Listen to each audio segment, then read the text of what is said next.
शब्द संसार का। शब्द संसार यानी बहुत सारे शब्द जो हमारे आसपास बिखरे पड़े हैं, पर फिर भी उन बिखरे शब्दों को समेटकर जब हम ले आते हैं किसी एक विधा में, तो वो जो विधा है वो ऐसी होती है जो हमारे अंतर्मन को छू जाती है, हमें एक नया आयाम देती है, हमें जिंदगी से कहीं ना कहीं रूबरू कराती है, हमें जोड़ती है। और वो जो एक ऐसी विधा जिसकी भी हम बात करें, बेशक वो नाटक हो या फिर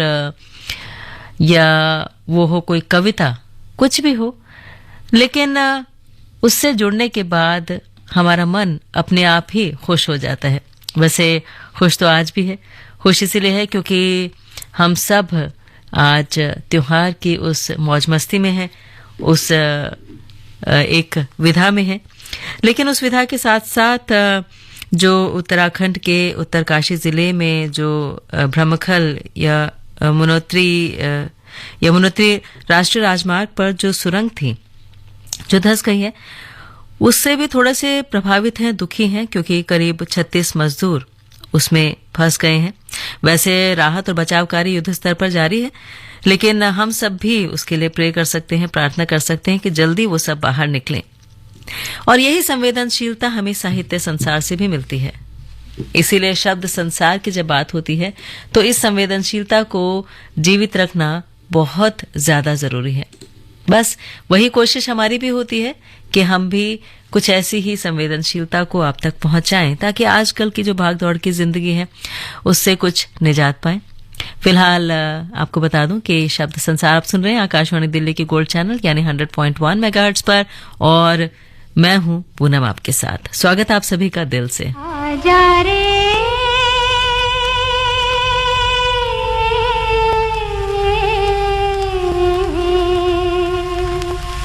परदेसी,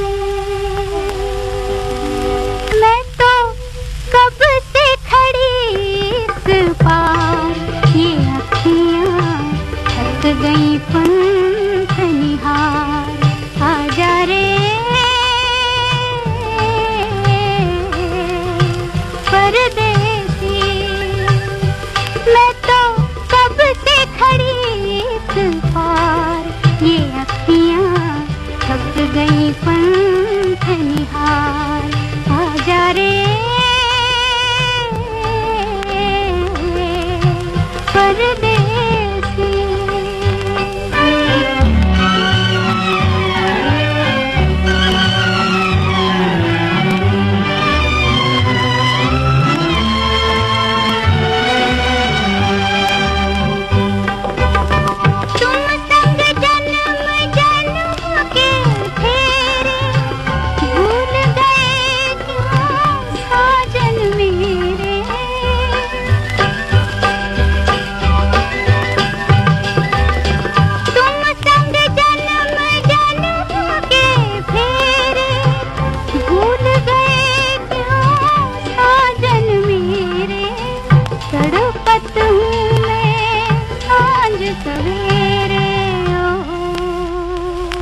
निहार आजा रे परदेसी। घर हो या ऑफिस, हर जगह रहती हो 2 कदम आगे। बात जब देश को आगे बढ़ाने की हो तो भी रहो हर दम आगे। मतदाता सूची में अपना नाम जुड़वाएं। चलो वोटिंग के लिए तैयार हो जाएं। दिल्ली के सभी मतदाता 27 अक्टूबर से 9 दिसंबर 2023 तक स्पेशल समरी रिवीजन के दौरान यह सुनिश्चित करें कि उनका नाम वोटर लिस्ट में है। नाम चेक करने के लिए वोटर हेल्पलाइन ऐप डाउनलोड करें या voters.eci.gov.in पर जाएं। और हाँ, आप अपने वोटर सेंटर या पोलिंग स्टेशन पर जाकर भी जानकारी प्राप्त कर सकते हैं। अधिक जानकारी के लिए 1950 पर कॉल करें या www.ceodelhi.gov.in पर जाएं। मुख्य निर्वाचन अधिकारी दिल्ली द्वारा जनहित में जारी। ये है आकाशवाणी और आप सुन रहे हैं गोल्ड 100.1 पर।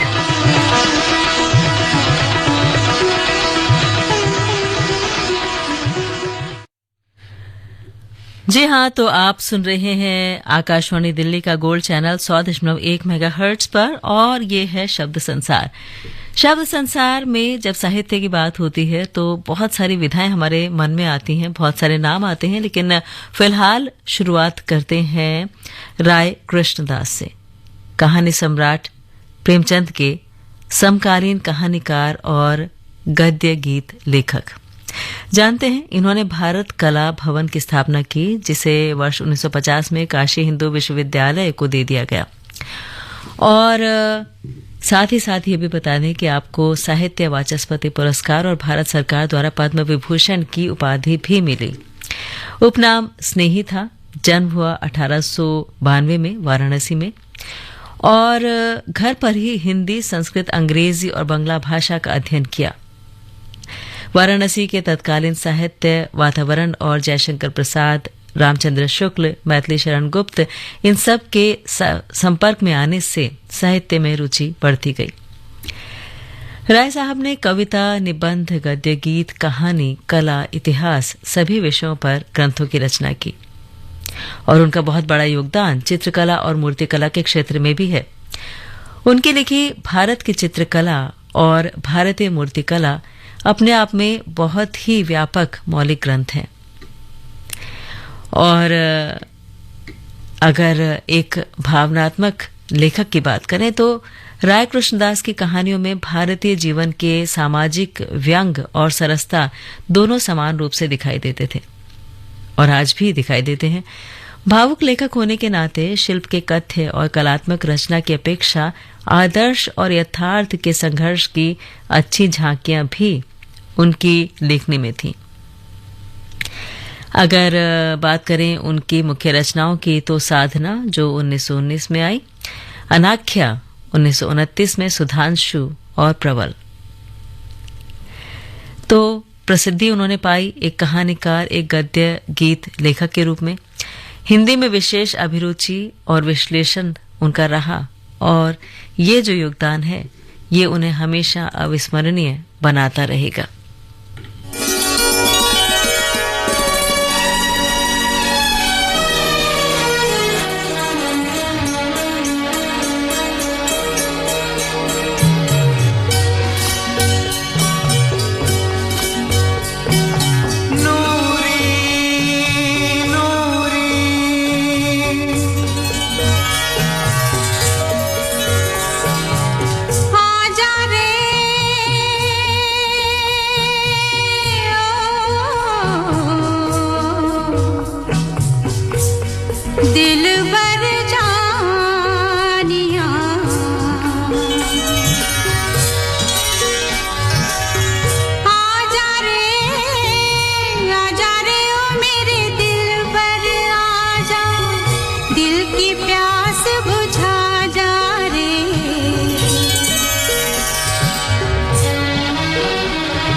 प्यास बुझा जा रे। ओ आजा रे, ओ नूरी नूरी,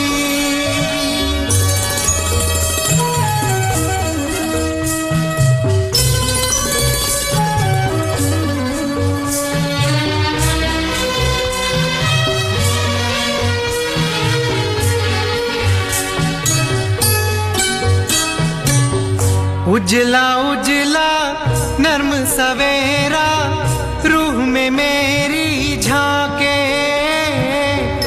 उजला उजला नर्म सवेरा रूह में मेरी झांके। प्यार से पूछे कौन बसा है तेरे दिल में आके। आजा रे ओ मेरे दिलबर आजा, तू ही आके बता जा रे।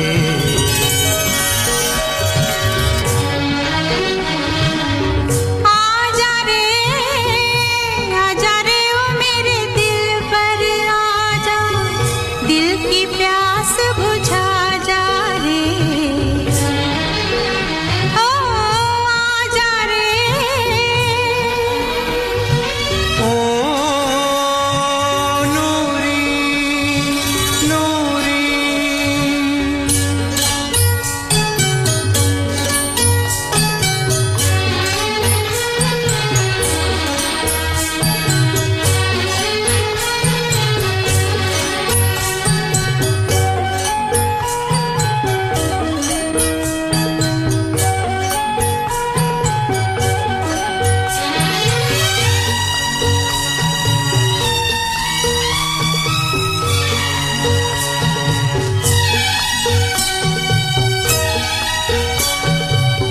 दर्द जगाए मीठा मीठा अरमा जागे जागे। दर्द जगाए मीठा मीठा अरमा जागे जागे। प्यार की प्यासी मैं दीवानी, कुछ ना सोचूं आगे। आजा रे ओ मेरे दिल पर आजा, फिर से आस बंधा जा रे।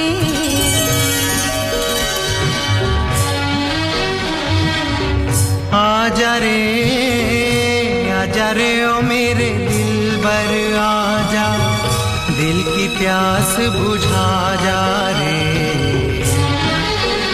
ओ आजा रे, ओ नूरी नूरी,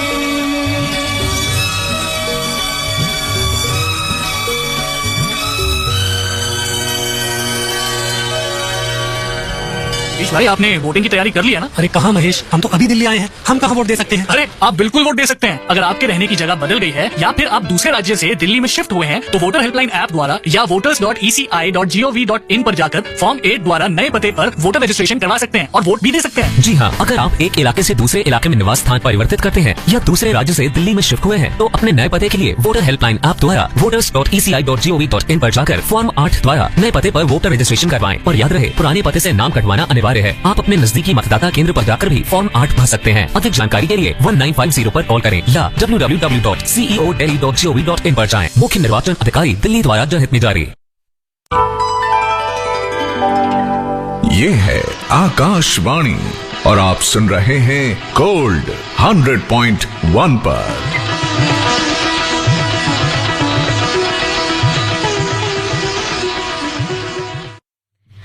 जी हाँ, आप सुन रहे हैं आकाशवाणी दिल्ली का गोल्ड चैनल 100.1 मेगाहर्ट्ज पर। और अब बात करते हैं शब्द संसार में गजानन माधव मुक्तिबोध की, जो एक प्रसिद्ध प्रगतिशील कवि रहे। हिंदी साहित्य की जो काव्यधारा थी उसमें शीर्ष व्यक्तित्व के नाम से उन्हें हम जान सकते हैं या कह सकते हैं, और एक समीक्षक भी रहे। जानते हैं उनकी जो रचनाएं थीं, उन रचनाओं में एक अलग ही संदर्भ था, कुछ ऐसा जो हमें कहीं ना कहीं प्रभावित करता है और ये याद दिलाता है कि आत्मसंघर्ष भी जरूरी होता है। कई बार एक पुनर्विचार भी जरूरी होता है, जो दिखाई दिया कामयानी की उनकी आलोचना में। उनके कविता संग्रह की बात करते हैं तो चांद का मुंह टेढ़ा है, भूरी भूरी खाक, धूल, या कहानी संग्रह की बात करें तो काठ का सपना, विपात्र, सतह से उठता आदमी, ये सब कुछ शामिल है। पत्रिकाओं का संपादन भी उन्होंने किया और शुजालपुर और उज्जैन ने सबसे मूल्यांकन चीज जो हिंदी को दी वो थी तार सप्तक। जानते हैं ये भी उनके नाम के साथ जुड़ा। तो एक प्रगतिशील कवि के रूप में हम उन्हें याद कर रहे हैं, हिंदी के अति विशिष्ट रचनाकार के रूप में। कविता, कहानी, आलोचना में उन्होंने जो युग बदलने का काम किया वो हमेशा याद रहेगा। अगर बात करें उनकी तो और भी कहानी संग्रह हैं, जैसे कि एक स्वप्न कथा, या एक प्रश्न चिन्ह बौखला उठे, या भ्रम राक्षस, भूल गलती, मैं उनका ही होता। या लेखन की बात करते हैं तो कहानियों में अंधेरे में, काठ का सपना, जंक्शन, पक्षी और दीमक, या प्रश्न, बहुत सारे नाम उभर कर आते हैं। कविताओं की बात करें तो मैं तुम लोगों से दूर हूं, मुझे कदम कदम पर, मुझे पुकारती हुई पुकार, मुझे मालूम नहीं, मुझे याद आते हैं मेरे लोग, शून्य, या एक दोपहरी जिंदगी पर। बहुत कुछ है दोस्तों। तो ये एक ऐसा नाम है जिनके अलग अलग कविता संग्रह जब प्रकाशित हुए तो लोगों में एक हमेशा एक ऐसी याद रहती थी कि अब कब उनका नया संग्रह आए और कब उसे और पढ़ सकें, और ये अनवरत लगातार चलता रहा, क्योंकि हम सब कहीं ना कहीं अकेले चक्रव्यूह में घिरे होते हैं, अभिमन्यु की तरह अकेले जूझते हैं, लेकिन जब कुछ पढ़ते हैं तो ऐसा लगता है कोई हमारे साथ है। और बस यही एक जज्बा था जो प्रेरित करता रहा उनकी लेखनी को आगे बढ़ने में और हमें उन्हें पढ़ने के लिए।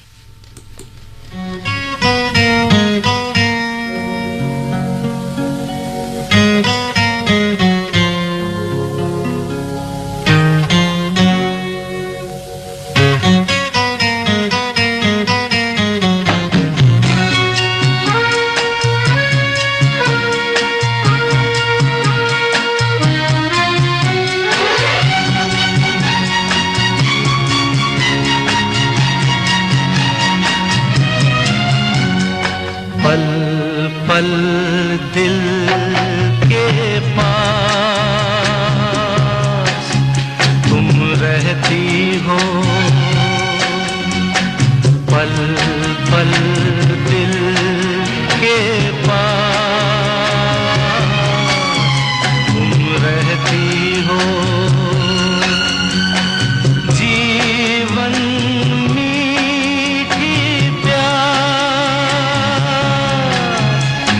कहती हो, पल पल दिल के पास तुम रहती हो।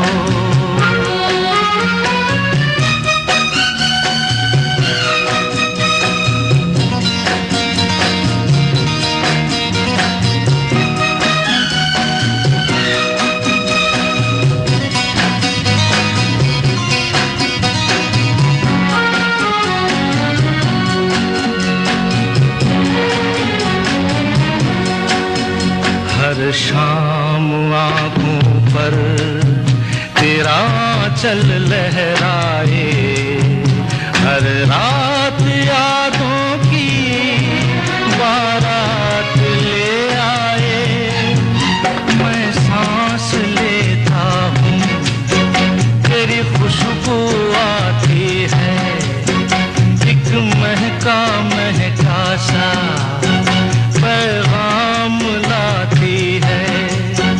मेरे दिल की धड़कन भी तेरे गीत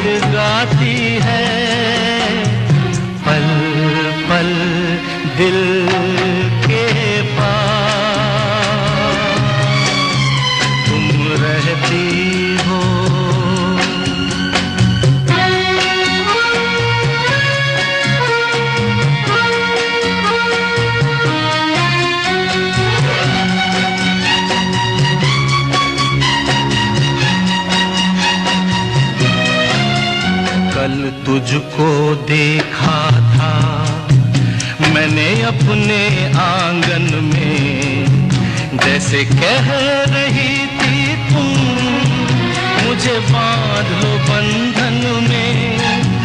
ये कैसा रिश्ता है, ये कैसे सपने हैं, बेगाने होकर भी क्यों लगते अपने हैं।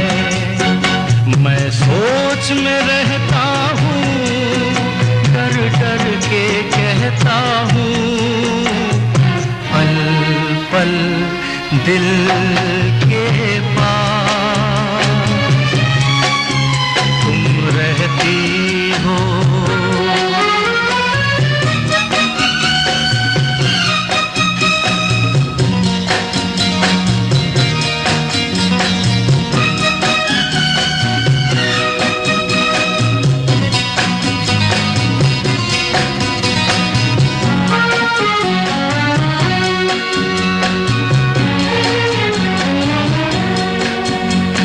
सोचोगी क्यों इतना मैं तुमसे प्यार करूं, तुम समझोगी दीवाना मैं भी इकरार करूं। दीवानों की ये बातें दीवाने जानते हैं, जलने में क्या मजा है परवाने जानते हैं। तुम यूं ही जलाते रहना आ आकर ख्वाबों में, पल पल दिल के पास तुम रहती हो। जीवन मीठी कहती हो, पल पल दिल के पास तुम रहती हो।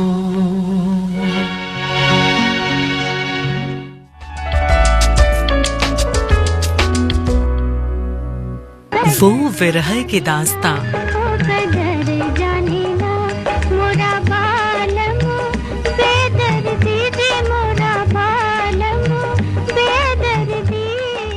मोहब्बत का फसाना। ये क्या बात है आज की चांदनी में कि हम खो गए प्यार की रागनी में। वो रूठना मनाना, वो हंसना रुलाना। रंगीला रे तेरे रंग में यूं रंगा है मेरा मन।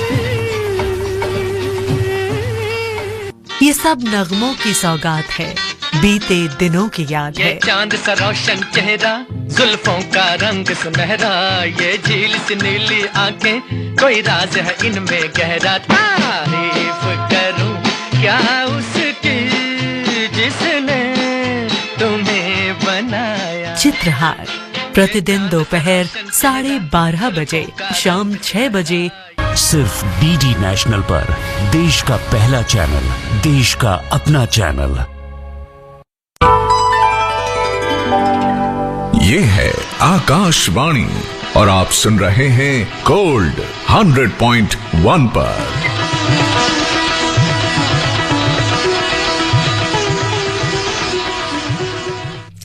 10:35 और ठीक 3 सेकंड। आकाशवाणी दिल्ली का गोल्ड चैनल, जिसे आप सुन रहे हैं 100.1 मेगाहर्ट्ज पर, और ये है शब्द संसार।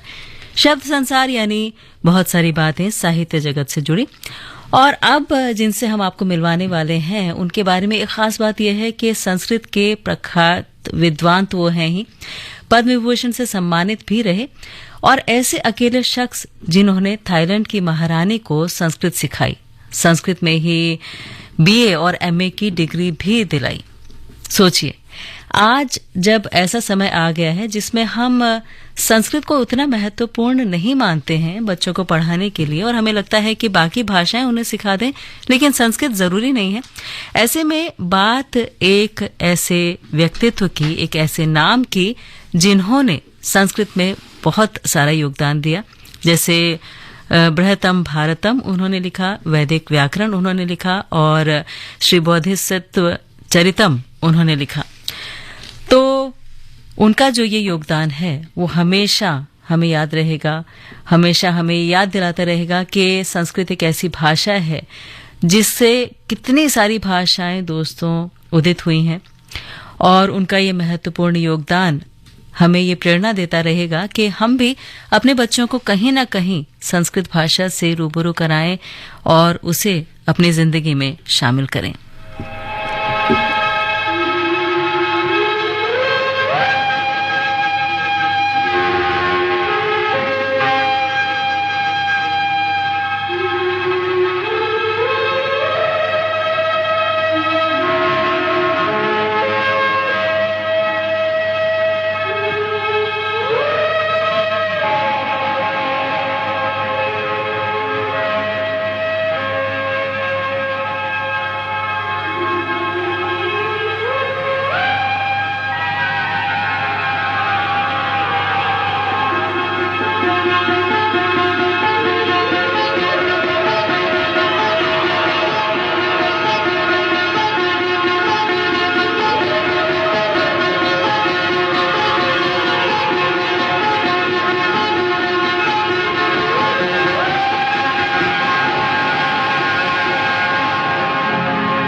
तेरा गजरा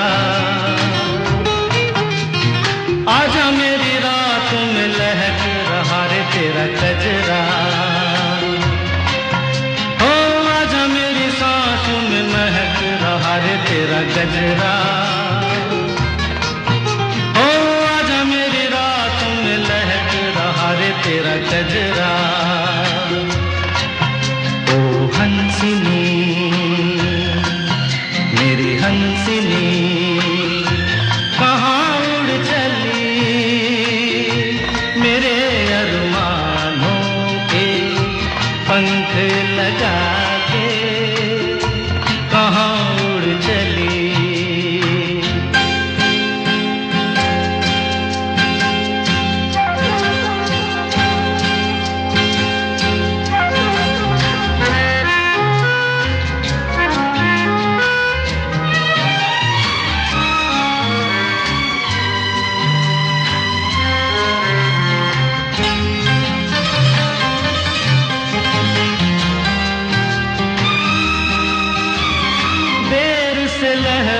कमल संभाले हुए मन का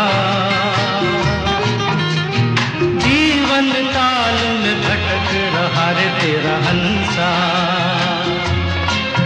ओ देर से लहरों में कमल संभाले हुए मन का,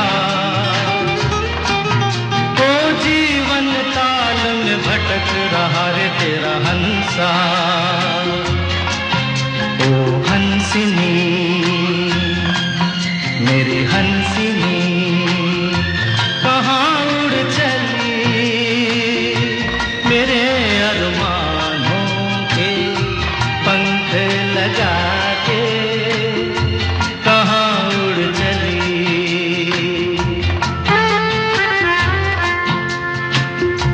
कहाँ उड़ चली।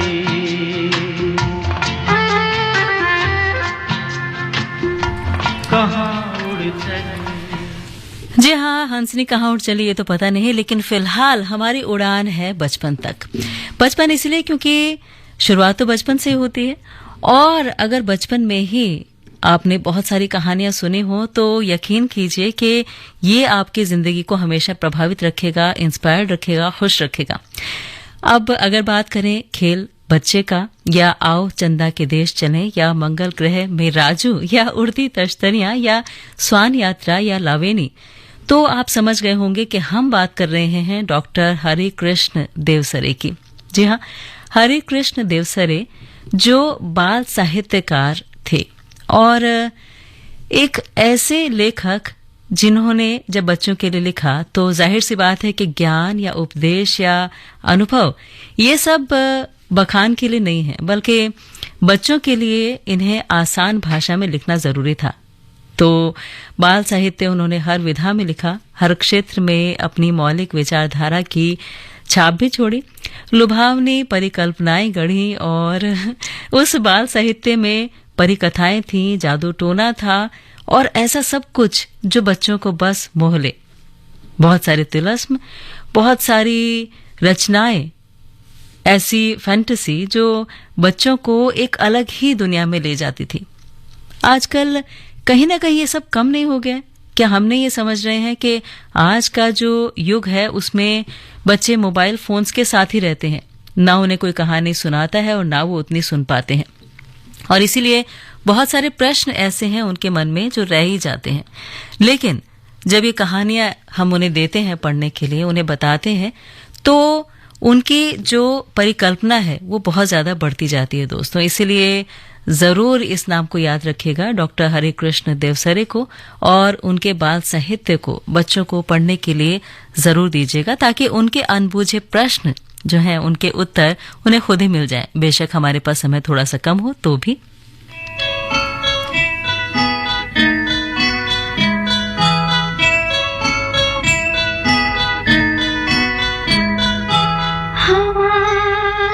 चले कैसे हवा चले कैसे, ना तू जाने ना मैं जानूं, जाने वही जाने।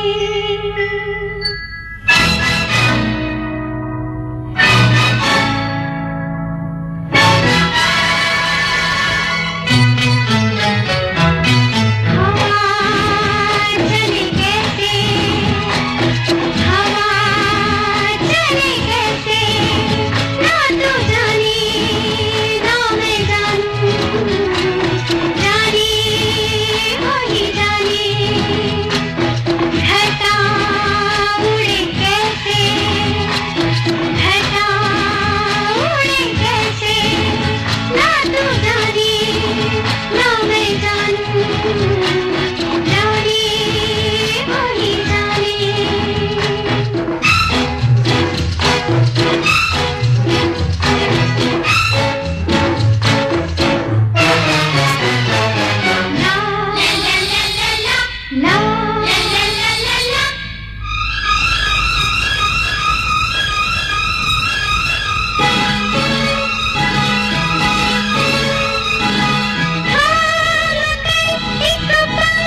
जी हाँ, हवा चले कैसे, ये बात तब भी पहेली थी जब हम बहुत छोटे थे और आज भी वैसी ही पहेली है और लगता है कि हमेशा बनी रहेगी। लेकिन कुछ चीजें दोस्तों ऐसी होती हैं जिनके जवाब नहीं होते और जिनके जवाब नहीं होते वो हमेशा हमें याद रहती हैं। जैसे एक कविता आपने सुनी होगी, बीती विभावरी जागरी, अंबर पनघट में डुबो रही, तारा घट उषा नागरी। बहुत ही खूबसूरत है, जरूर पढ़िएगा जब भी आपको समय मिले। तो ये थी प्रसाद जी की रचना जो प्रेम, सौंदर्य, देश प्रेम या दर्शन, प्रकृति चित्रण, धर्म सभी विषयों पर लिखते रहे। और जब भी उन्होंने लिखा वो इतनी भावनाओं से भरा हुआ था कि ऐसा लगता था कि शायद उसे वो बहुत सजीवता से जीते रहे। यही उनकी सच कहें तो खासियत भी थी और हमें उनसे जोड़ने का एक कारण भी। उनकी रचनाओं में नारी के विविध गौरवमय स्वरूपों के चित्र भी उपस्थित थे और उनकी भाषा में एक छंद योजना भी थी, अलंकरण भी था। एक महाकवि के लिए जो भी चीजों की जरूरत थी सब। अगर ब्रज भाषा की बात करें तो वो भी उनके काव्य में शामिल था, खड़ी बोली भी थी और साथ ही साथ संस्कृत निष्ठ भाषा का उपयोग भी था। सोचिए कितना कुछ समाया होगा उनमें और कैसे उन्होंने रचनाएं की होंगी, इतनी सारी अलग अलग रचनाएं जो विनय, प्रकृति, प्रेम, सामाजिक भावनाओं से भरी रहीं। कानन कुसुम एक नई दिशा को खोजने का प्रयत्न था, तो प्रेम पथिक ब्रज भाषा का स्वरूप। सोचिए ये सब पढ़ने में ही पूरा जीवन निकल जाए। और ऐसे ही महासागर है साहित्य का जिसमें इतने सारे मोती हैं दोस्तों के कितने मोती आपके लिए चुन चुन कर मैं हर बार लेकर आऊं, मुझे लगता है कि शायद वो भी कम रह गए। और उन मोतियों के साथ ये जो माला हर रोज बनती जाती है वो हमारे जीवन में एक नई खुशबू, एक नई सुगंध, एक नया सौंदर्य जोड़ती जाती है। मैं पल दो पल का शायर हूँ, पल दो पल मेरी कहानी है, पल दो पल मेरी हस्ती है, पल दो पल मेरी जवानी है। मैं पल दो पल का शायर हूँ, पल दो पल मेरी कहानी है, पल दो पल मेरी हस्ती है, पल दो पल मेरी जवानी है। मैं पल दो पल का शायर हूँ।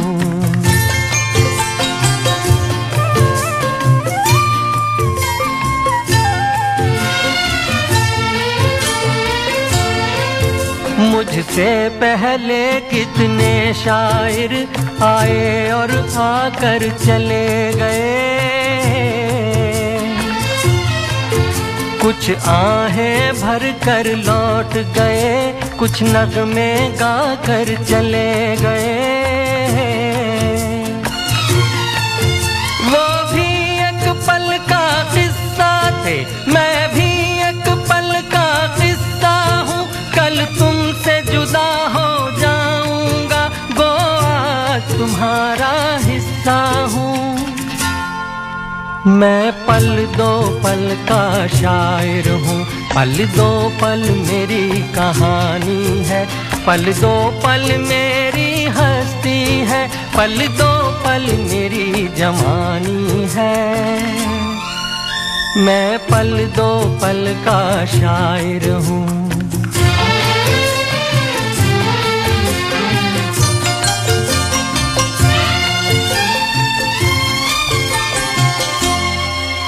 कल और आएंगे नगमों की खिलती कलियां चुनने वाले, मुझसे बेहतर कहने वाले, तुमसे बेहतर सुनने वाले। कल कोई मुझको याद करे, क्यों कोई मुझको याद करे, मसरूफ जमाना मेरे लिए क्यों वक्त अपना बर्बाद करे। मैं पल दो पल का शायर हूँ, पल दो पल मेरी कहानी है, पल दो पल मेरी हस्ती है, पल दो पल मेरी जवानी है। मैं पल दो पल का शायर हूँ, पल दो पल मेरी कहानी है, पल दो पल मेरी हस्ती है, पल दो पल मेरी जवानी है। मैं पल दो पल का शायर हूँ। ये है आकाशवाणी और आप सुन रहे हैं गोल्ड 100.1 पर।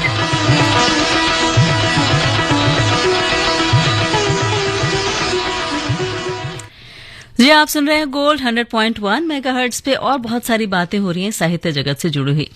अब बात करते हैं गौरा पंत शिवानी जी की, जो हिंदी की सुप्रसिद्ध उपन्यासकार थी और एक ऐसी शख्सियत जिन्होंने हिंदी, संस्कृत, गुजराती, बंगाली, उर्दू और अंग्रेजी सब में लिखा।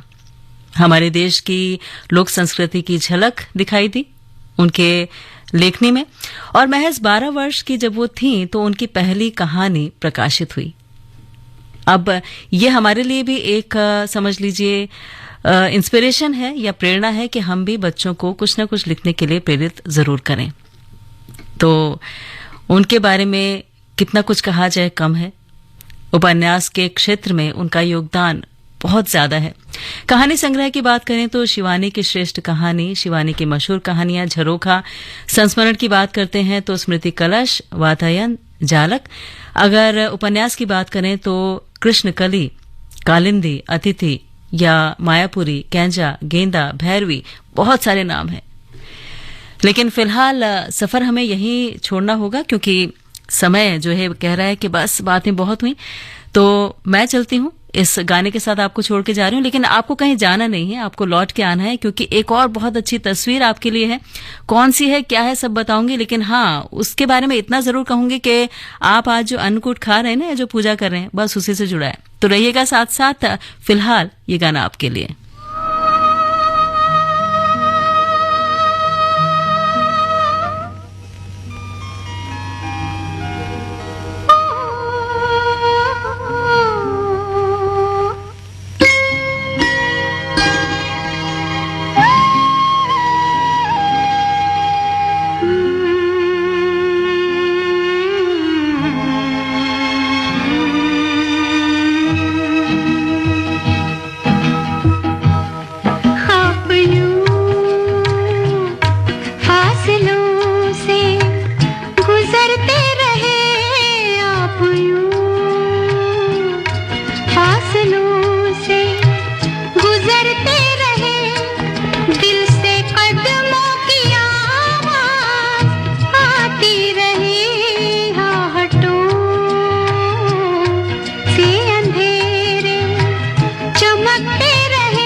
पिघलता रहा आसमां।